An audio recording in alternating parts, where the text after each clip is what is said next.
Assalamualaikum warahmatullahi wabarakatuh. Alhamdulillahilladzi hadana lihadza wa ma kunna linahtadiya laula an hadana Allah. Asyhadu an la ilaha illallah wahdahu la syarika lah wa asyhadu anna Muhammadan abduhu wa rasuluh alladzi la nabiyya ba'da. Bersyukur kita kepada Allah Subhanahu wa taala karena nikmatnya lah kita dapat berhadir di Zoom ini melalui dunia maya. Mudah-mudahan kita senantiasa diberikan kesehatan dan kesempatan untuk tetap bisa belajar dan beribadah kepada Allah Subhanahu wa taala. Selawat kita kepada Nabi Muhammad sallallahu alaihi wasallam. Allahumma shalli ala sayyidina Muhammad wa ala ali sayyidina Muhammad.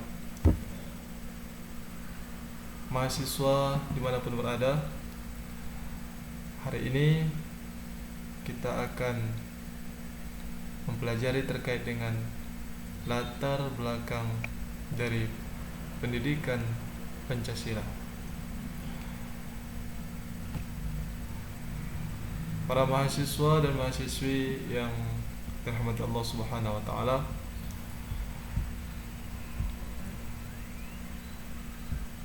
kita sebenarnya apa latar belakang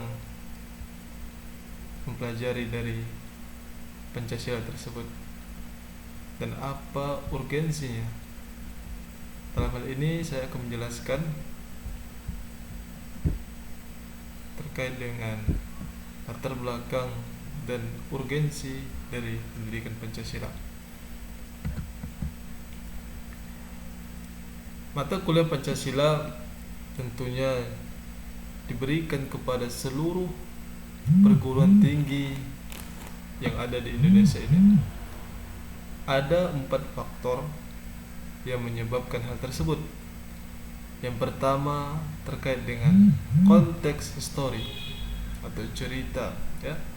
Pancasila adalah pemikiran dan perjuangan para pendiri bangsa yang disepakati dengan dasar negara pada tanggal 18 Agustus 1945. Kemudian yang melatar belakanginya ialah konteks filosofis, ya, atau landasan pemikiran atau pandangan hidup atau cita-cita dari Pancasila tersebut. Pancasila mengandung nilai-nilai yang universal, ya. Semua terdapat di dalam pemikiran Pancasila, baik itu ketuhanan, kemudian kemanusiaan, kemudian persatuan, demokrasi, dan keadilan yang relevan untuk membangun kehidupan bermasyarakat, berbangsa, dan bernegara. Kemudian konteks yuridis berkaitan dengan hukum atau peraturan, ya. Undang-Undang Nomor 12 Tahun 2012 tentang pendidikan tinggi mewajibkan pendidikan Pancasila sebagai mata kuliah umum. Dan yang keempat, konteks aktual, yaitu sesuatu yang terjadi yang relevan dengan kehidupan kita, ya. Arus globalisasi, perkembangan teknologi, dan tantangan ideologi asing mengharuskan generasi muda memahami, menghayati, dan mengamalkan Pancasila agar tidak hilang jati diri bangsa Indonesia. Jadi 4 poin itulah yang melatar belakangi kenapa Pancasila itu perlu kita pelajari sebagai mahasiswa. Kemudian tujuan dari mempelajari mata kuliah Pancasila. Yang pertama, agar setiap mahasiswa memahami, ya, baik itu sejarah Pancasila atau kedudukan, fungsi, dan peran Pancasila dalam kehidupan berbangsa dan bernegara. Kemudian yang kedua, mampu berpikir kritis, ya, terhadap berbagai fenomena sosial, politik, ekonomi, budaya, dan hukum dengan perspektif Pancasila. Dan yang ketiga, menginternalisasikan nilai-nilai Pancasila, baik itu dalam bersikap, ya, berperilaku, dan tindakan nyata sebagai warga negara Indonesia. Dan kita harus berkomitmen, poin yang keempat, menjaga persatuan bangsa dan mengembangkan kehidupan demokrasi berdasarkan dengan Pancasila.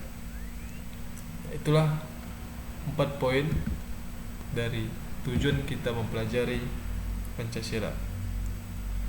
Kemudian capaian dari pembelajaran, ya, akhir dari setiap mahasiswa itu mempelajari dari mata kuliah Pancasila ini ialah terkait dengan sikap, ya. Setiap mahasiswa itu harus menunjukkan sikap perilaku sesuai dengan nilai-nilai Pancasila, baik itu religius, nasionalis, mandiri, gotong royong, atau integritas.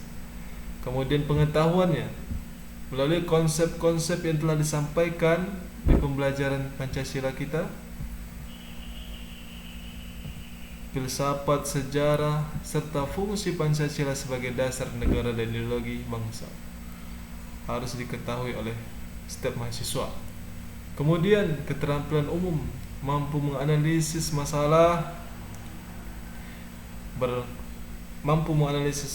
bangsa, ya, kemudian dengan landasan Pancasila. Dan keterampilan khusus adalah mampu menerapkan Pancasila dalam mengambil keputusan etis dan kehidupan sehari-hari. Itu capaian dari kita mempelajari Pancasila. Nah, itu mungkin latar belakang dan urgensinya kita mempelajari Pancasila. Demikianlah yang dapat Bapak sampaikan. Silahkan kerjakan tugas di deskripsi video ini dan berikan jawaban di kolom komentar. Tulis nama dan name serta jawaban nanti di dalam komentar YouTube ini. Demikianlah yang dapat Bapak sampaikan.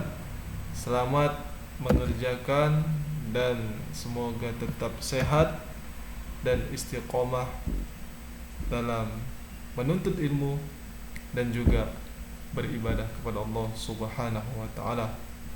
Wassalamualaikum warahmatullahi wabarakatuh.